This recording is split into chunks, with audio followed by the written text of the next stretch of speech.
Listen, if Baby Yoda being dropped from about 5 feet took 10 years off my life, after the episode 7, I'm currently resting at about regular Yoda's age.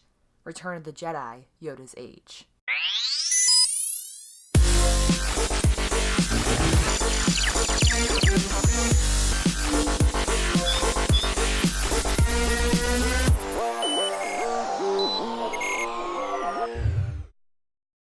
Petulant episode of The Mandalorian. Now, it feels like we were just on episode 1. I've been saying this whole time that this show has been flying by, and we take a true return to form in this episode. I knew that we were going to have to creep back to the plot. They definitely waited sort of till the final hour, but it does feel very well deserved. It kind of feels like along this whole time we've sort of had Mando leveling up with each experience that he's had throughout the galaxy. And now it kind of becomes clear that he wasn't trying to face his issues the whole time. He was trying to run away with Baby Yoda. That was kind of becoming the plan. Like, he decided in episode 4 that the safest place for Baby Yoda was actually with him, because hunters would always keep coming. And whether or not that's proven to be true, because Mando has gotten himself into some danger since then, it's been a pleasure to see these two interact and go along together.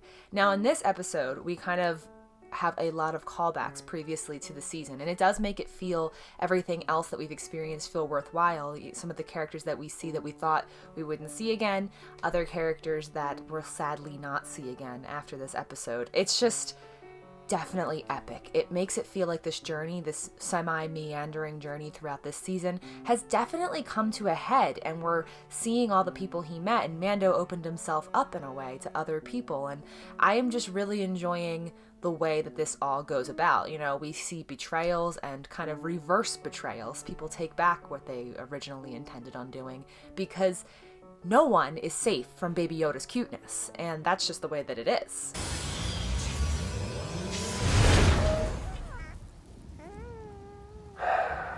And speaking of Baby Yoda, we get to see more of his capabilities in this. You know, in previous episodes, we've seen glimpses of what he can do or what he adorably tries to do. And this, we kind of get to see some full circle in terms of his abilities and how no one really knows what the Force is. And I think that's really interesting, but also appropriate given the time period that we're in. You know, the Jedi are scarce. Return of the Jedi is just 5 years before this. And the Sith are obsolete as far as this group is aware anyway, and there haven't been Jedi running around since the Republic. So it makes sense that, you know, there's not a ton of awareness on what the Force is. And the only thing that kind of becomes clear is that Baby Yoda's species, it is intrinsic. And it's definitely a raw energy that he has only mild control over, you know. He's still a baby. He doesn't necessarily know right from wrong in its entirety, but we think that Baby Yoda might be a little bit more self-aware than we've been led to believe. He's not a huge fan, I think, of the plan that Mando has set forth. I think he senses a disturbance in the Force, if you will. But seeing all these new characters from the previous episodes kind of come together and interact, a piece from each, if you will, from Mando's background and everything like that, it's cool because we don't really know much about Mando yet, but we know enough about him in the relationships that he forges with other people and just kind of how defining they can be. And everybody has a moment to shine in this, and he does know who he can trust and who he can't trust at this point. So, I mean, I think he does kind of play with fire a little bit, but he does it in a safe and condensed environment. And I think that this episode, it doesn't have as many references as previous episodes did, but that's okay, because honestly, like, it was time to kick up the notch with the plot, and that's where we are. And this episode does not leave anything to be desired in terms of that. We kick it up to maximum level excitement. There are so many stormtroopers, though. Like, I know that I read that thing online that Dave Filoni actually called upon the 501st Legion to bring upon more, and that makes sense because there are quite a bit of them here.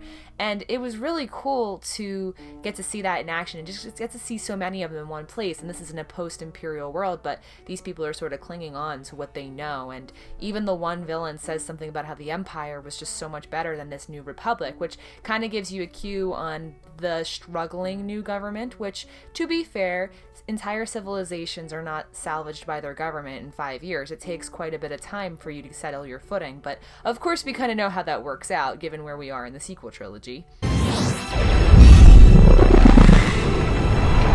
And the ultimate threat in this episode just feels at an all-time high. You know, we know what's at stake, and we know that from the beginning of the episode, kind of where we're going in terms of how stressful this is going to be and what is going to be the bait, essentially. But Mando doesn't bite into it the way that they want him to, which thank goodness, but also we kind of end up in the same place that we potentially could. I'm very nervous for the next episode because, you know, it's all going down from here. Everything is going to be answered in a sense of the here and now.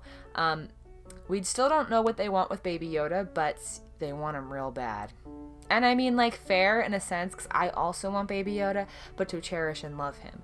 He has so many cute moments in this. He's just as protective of Mando as Mando is of him. They've definitely developed a bond that transcends any previous father-son bond in Star Wars.